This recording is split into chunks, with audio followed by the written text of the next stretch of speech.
In this video, I'm going to show you how I worked with a startup to make $234,000 in sales in 12 months with their MVP. And that's all with no code and no marketing. In this case, it was a health-based CPG, consumer packaged goods, and they came to me and they said, how do we turn this into a startup? Because we want a unique and innovative way to sell. We need help with the technology. And I'm always the type of founder to help other founders first, but also put my own ideas and what I teach here into practice. In other words, I'm eating my own dog food all the time. And hopefully this helps you if you've got a similar situation, you're trying to launch an MVP. Before we continue, my name is Ed Kang. If you've been here before, welcome back. Thanks for stopping by. Use the chapter markers to skip right to the good part of the video. If we haven't met, I'm a 7-time funded founder with 2 exits. And I always say that's just a fancy way of saying I've failed a bunch of times to your benefit, because I use YouTube videos like this and my channel to help founders of all stages, but especially early stage founders trying to raise early stage capital, avoid some of the catastrophic mistakes that I've made. It's not to say you're not going to make mistakes, but I'm going to try to make your life a little bit easier as it is. I'm also the Chief Strategy Officer for Startups.com. Check the description of this video for a free 14-day trial where you can come and test me out as your advisor. Look forward to seeing you if you're able to do that. If you're already part of Startups.com, thank you so much for your support. While everybody's here, do the YouTube thing, like, comment, subscribe. Always appreciate it. Let's jump into how we made $234,000 with this MVP. This is the Stripe report that I pulled yesterday. And as you can see here, it's $234,000 before fees. But it's important for you to understand before moving into this video, I want you to use first principles thinking as I lay out what I did. I never want to be guilty of embellishing claims and giving you the ABC 1, 2, 3, only to have you go out there and get different types of results and for you to get mad at me, because that's not what this is all about. This is not about anecdotal thinking. This is about first principles thinking. Let me explain. Anecdotal thinking is when you hear a story and you say, great, I want to live that story. Or you've got a story in your head of how things should go, and if they don't go according to that story, you're disappointed, disillusioned, frustrated, all those things that founders encounter when they hear really great stories. This happens all the time when you see a YouTube video of a guru or you read something in TechCrunch of a startup that really crushed it. You want to live that story. We are narrative driven in our minds. In other words, we live in our words and we live in our stories. The problem is those stories may not be relevant to you, and a lot of times those stories are from the past. And in startups, you don't know what the future is going to look like. All founders live in the future. That's what being innovative, disruptive is all about. Another issue is when that story becomes popular and everyone hears it, everybody starts wanting to do it, and that creates more competition.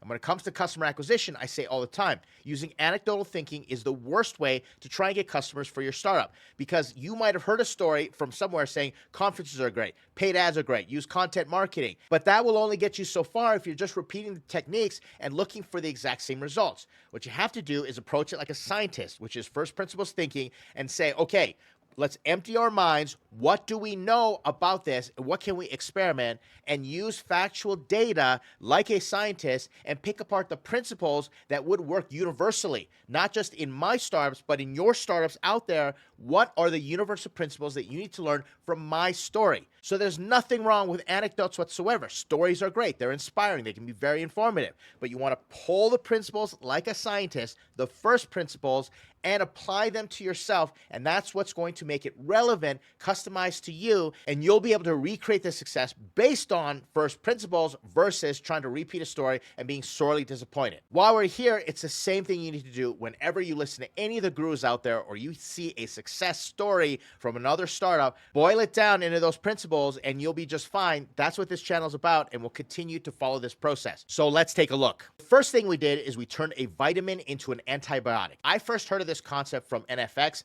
I hear that it's been said in other circles, but NFX basically said you've got 3 levels of problems that you can solve. You've got the vitamin problem, the painkiller problem, and the antibiotic problem. The vitamin problem is something that's nice to have, but it's not life or death. The painkiller problem is like a headache. People will change their behaviors to go kill a pain, and that's why we recommend startups begin with a painful enough problem that people will be compelled to change behavior. But the best one is an antibiotic problem, that if you don't take this pill, you don't get the solution, a lot of people are going to die. Or in other words, there's an existential crisis such as major cash losses or regulation, compliance, something that's so severe that it feels like death all around. Maybe the death of an industry or the death of a company, a death of a way of life. That's an antibiotic problem. The reality is most CPG, consumer packaged goods products, falls into the category of vitamin. They're just nice to have. They're usually 10% better than something that's already out there versus 10x better and solving a painkiller problem or an antibiotic problem. Now, don't get me wrong, there are lots of painkiller products out there, and there are a lot of antibiotic problems, and those are the ones that usually get most of the buzz, most of the investment. But think of one of the darlings of CPG right now, and that's Liquid Death. That's water in a can. That is a total vitamin solution. Nobody needs to put water in a can to alleviate a pain or drink water from a can to survive. Yet Liquid Death is crushing it. They're a unicorn in the CPG space, and that's going to be very rare. But if you take a vitamin problem and you make it seem like an antibiotic or at least a painkiller in the minds of the right people, you're on the right track. That's how you can compel, you can incentivize sales and change that behavior a little easier. This is how we did it. Understand that perception is reality. How people perceive is the reality in which they're living in. That's not manipulation, that's straight psychology and science. And while you as the founder may want to be selling to your ideal customer in your mind, the perfect customer that you want, that may not be the same customer that's out there. You have to work with the customers and find out what is their perception and understand that that becomes their reality. This is done through targeting your ICP, your ideal customer profile, and the early adopters, especially if you're doing something new and innovative out there. The perception of the late majority or the laggards, the people who are late to the party, is never going to change their behavior to adopt a new solution. The activation energy is just way too high. That's the reason you start off with your ICP, really target them and say, how do I know they're early adopters? You have to build that profile. And this is with any startup. It doesn't have to be CPG. It could be SaaS, could be crypto, could be AI, anything out there. ICP, then early adopter. Then the founder spent a lot of time in idea validation, and that included customer discovery with a pitch deck. I saw the initial pitch deck, and he just went around and he started talking, and his pitch was pretty good. He pitched me when I first came on the scene. They asked me to help them. I said, you know what, give me the pitch, and it was a pretty darn good pitch. One that made me say, there's something here, and I want to work with them. And that always happens when a founder gives me a clear and concise pitch. The issue is that so many founders don't know how to pitch their startups in a way that makes other people go, okay, this is completely validating in my mind. I understand it and I want to get involved. What you want to do is stop trying to sell to people who treat your solution like a vitamin. Nice to have, but I'll eventually get there. Think about how much effort it takes to get people to do things that we know are good for them, but they're like, it's a convenience. I'll get to it when I get to it. There's nothing pressing. It's not a headache or a life and death situation, an existential threat. I take vitamins every day, but how I started is I had to get sick. I went to a doctor, they tested me, and they said, you're deficient in this, therefore you need to start taking these vitamins. And then it became an antibiotic problem. And that's what you want to do. You want to figure out with your ICP, what is their perception? What is the situation that they run into that the vitamin that you're selling them actually becomes an antibiotic solution for that particular context in their lives? And that requires customer discovery and idea validation. But too many founders just go right out of the gate and they say, I've got a great idea. I'm going to sell to an audience of one. It sounds great in their heads. And then they go out and they put something together and they try and sell it and nobody cares. And then founders get disillusioned. Only half of the equation involves development of the product. As you will see, distribution is a whole other story. The next factor is founder market fit.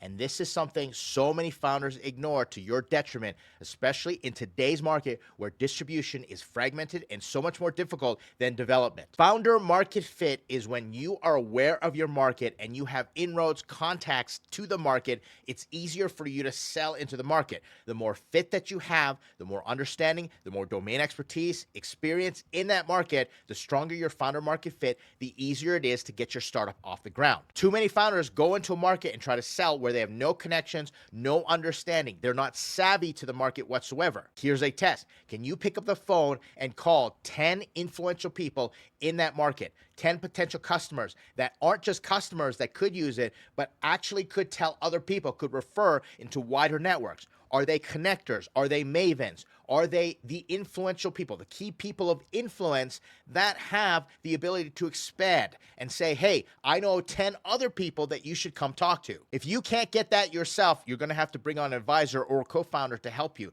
Not saying it's impossible, but your life becomes that much more difficult. I have a venture studio right now, which I affectionately refer to as the place where my startup ideas go to die. The big telling sign is when I have an idea, but I don't have any experience or connection in the industry, there's going to be a problem. Yes, it might be an itch I want to scratch, but I can't pick up the phone and make those phone calls, and it becomes very difficult. So I have to make a choice. I have to either say, you know what, that's a great startup idea, but it's not something that I'm going to do, or I have to spend the time developing that founder market fit, which I often do in different industries. Personally, I don't think any founder should start a startup until they go through the test, the crucible of the founder market fit. If you can't prove founder market fit and other people won't validate it for you, especially experts, you can't call experts up in the industry and start talking to them. If they don't see you as an authority or someone worth talking to according to their expertise, you don't have founder market fit. So why waste the time, resources, and pay the cost of opportunity to pursue a startup that you're never going to be able to sell? In this case, founder A was all about development. He had an understanding of the problem. He experienced it himself and went out to create a solution, and he was able to prove the solution out. He went to medical testing. He went to other experts. He had founder market fit, but it came down to the product. But he was missing something, which is why he invited founder B. Founder B happened to be a contact, a former co-founder that I've worked with in the past. And she had distribution. She had connections and was constantly selling. In fact, one of the better salespeople that I've ever met, which is why I wanted to be her co-founder back in the day in a previous startup. They ended up talking, and then she invited me and said, we need help building out the technology platform. But she was already selling. She was talking about it, and she sold me. And I asked her to give me the experience of what it's like to be sold. And that's what got me even more on board, because I saw the founder market fit from both of them, and they both were domain experts. They didn't have crossover. They were both experts, and they're strong in each thing, so they complemented each other, and that's the configuration of the types of founder teams that I'm looking for when I work with them. Let me highlight something very important here. Neither of those founders is technical. That's why they contacted me. But if one founder can understand how to develop the product, make problem solution fit, and the other founder has the founder market fit, can go out there and start selling to achieve product market fit, then you've got everything that you need, and you can solve the technical stuff in other ways, as we did with this particular startup. If you're technical, great, you can develop the product, but if you can't sell, you're missing part of the equation. Development is one thing, distribution is the other thing. If you're not technical, but you can go out and sell,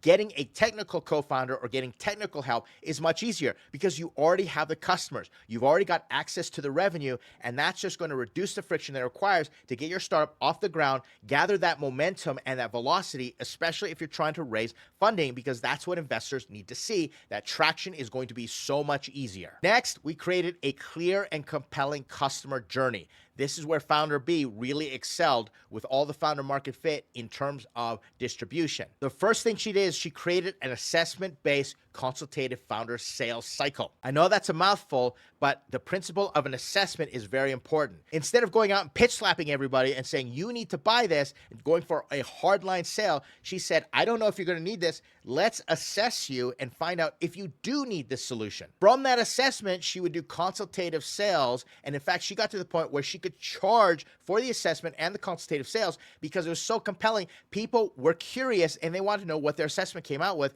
before they actually bought the product. And then everybody went out and did founder-led sales. The first principle is always appeal to people's curiosity and some type of diagnosis. We always go to a doctor and we get the diagnosis, especially if you're trying to sell a vitamin product. I shared my story. I got a diagnosis from someone authoritative, and then I started buying vitamins. This happens when you go in for a free consultation with lawyers, or you get a 50-point checkup in terms of your car and all the systems maintenance that has to occur. On top of which, you can automate it. There are so many assessment platforms where you can put a widget on a website and say, don't take my word for it. Before you do anything, just try the assessment and see what happens. This is a time-proven, true technique for sales. Next is the consultative sales. giving them information. The whole point of this is to provide value before they pay you any money. The more value they get and the more you're willing to give before you say, give me your money, the more trust that they will have, and trust leads to sales. In fact, trust, doing business at the speed of trust, will accelerate your sales more than anything else, because when you're looking at something new, you don't know whether to trust it or not, especially with your hard-earned dollars. And the final absolute must is founder-led sales. Too many founders sit back and say, my sales system should be scalable. I'm going to go buy some ads. Why isn't this selling on its own? Won't happen. You got to get there and do sales. All the top founders, when they're launching, they are pounding the phones, the proverbial phones. They're LinkedIn, sending emails. They are sending text messages, and they're selling, because that's where you are going to learn how to help with your consultations and how to adjust all the upfront stuff like the assessment. You're just going to learn on the front lines and improve your sales cycle. Next, they created supply-demand tension. There was a premium price point. I was a little aghast at the price point, but they said this is going to create that tension where it becomes a premium product. Supply-demand tension is also something that so many founders miss out on because they're trying to boil the ocean and sell to everyone. This whole concept of we have to go to scale can actually hurt founders in the beginning. This brings up freemium users. Don't sell freemium if you don't have to, unless there's a clear strategy on how that's going to yield other types of revenue. Freemium is just going to frustrate you. They're the wrong users. They normally don't want to pay. They're going to give you the wrong feedback. In one of my edtech startups, we initially targeted premium users because we showed them to the rest of the market and said, if these premium users are going to use it with premium pricing, that's where we started to get momentum. Other ways to create supply-demand tension is to say we have a limited supply. Get on this waiting list and to constrain the buying window and say we're going to launch this and you have a 24-hour window to buy before we go out and we give it to other people. In the minds of customers, they go, wait a second, you mean I'm not special? You're not going to bend over backwards for me? That makes me want to do business with you even more. It's always that scarcity. Take something away and people go, oh, wait a second. What do I need to do to get into that club? What do I need to do to become one of your VIPs or one of your customers? Because it appears that you're so valuable. You've got so many clients. You've got so many customers going on. The first step is to make something premium. But the next step that this startup did for supply-demand tension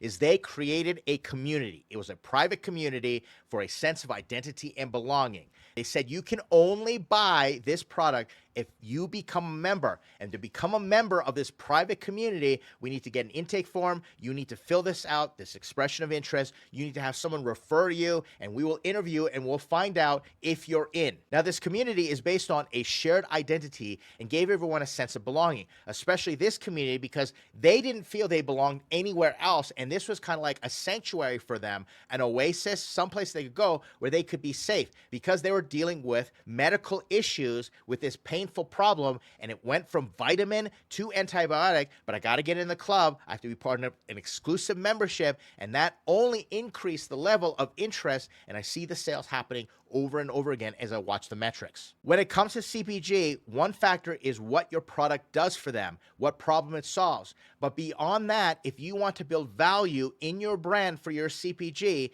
customers care about how using your product makes them feel. Not necessarily from using the product, but how the experience and association with your brand makes them feel. Think about Harley-Davidson motorcycles. Do you really need to ride a motorcycle? In fact, I would say it's kind of like the antibiotic. People die on motorcycles all the time. I've seen them. I rode motorcycles for quite some time, and I never do it again because of all the danger, and I was raising kids, and I was really worried about not coming back from a motorcycle ride. Yet people do it. Why? And why Harley above all things? It's been legendary that back in the past, Harley-Davidson was notorious for breaking down. People are always working on their Harley-Davidson motorcycles. But now, Harley-Davidson is like a club. They got this HOG group. It's called Harley Owners Group. And everybody wants to buy Harley just to be part of that club because everybody's so helpful. And they go on rides together. And there are these major events that happen nationally.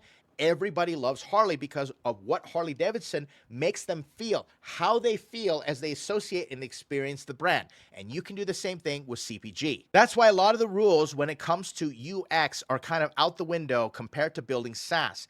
In SaaS or other types of products that are just very technically oriented, a lot of people will forego the user experience. They won't mind it if it solves their problem. technically speaking. But in CPG, design, user experience, all that stuff is going to be important. And I'm not saying you have to hire an advertising agency or pay millions of dollars. What you do need to do is know your customers, talk to them, understand their experience, and find those magic moments where people can say, yes, I love working with you. I love buying from you. I love how this brand makes me feel in terms of my identity and a sense of belonging. If you can do that and then form a community around it, you have a competitive moat that other people will be jealous of and investors will want to invest in. Now let's get to the actual tech stack, the MVP. I built them a Wizard of Oz MVP, and it was focused on what is the minimum amount of work or resource that we can invest to validate or invalidate this idea and start selling right out of the gate. A Wizard of Oz MVP is when people think it's all put together on the front end, but on the back end, you're behind a curtain pulling all these levers, doing things manually. And we did a lot of that initially. Like most founders, they wanted so many features, and I ended up boiling down 10 features down to one. I said, we need to figure out if this can actually sell using this process that you've come up with, this customer journey. Can it be put into a tech-based form factor that eventually can scale? But in the beginning, we did a lot of things that don't scale and manually so we can understand what eventually to automate. So we did a lot of manual delivery for the rest of the stuff. All the features that they wanted, I said, do it manually first. We need to build one thing into our MVP at a time. And so we used a lot of Zapier to automate all the different things that we strung together. And it was really clunky on the back end, but people on the front end were no wiser to it. They just thought it happened like every other e-commerce experience or anytime they did business with another company doing the similar type of thing. I do it a little differently today. I'd be using AI agents and stringing them together and have them talk to each other using APIs or a company like Nathan. In fact, I wish I had some of the tools back then as I do today. Would have made my life a whole lot easier. What principles are you going to take from this story and apply to your startup if you're in the same situation, you're trying to stand up a CPG MVP or really MVP for that matter? What worked here may not work for you. That's why we need to look at as many case studies as possible and break them down for those principles. And I'll share with you from my startups, my past experiences, at the same time from other founders who've been successful that we have here at startups.com. Let's all learn together. Let me know what you think. Watch some of the other videos that are going to be on the screen, more education for you. And I appreciate you spending the time with me here in this video. I'll see you in the next one.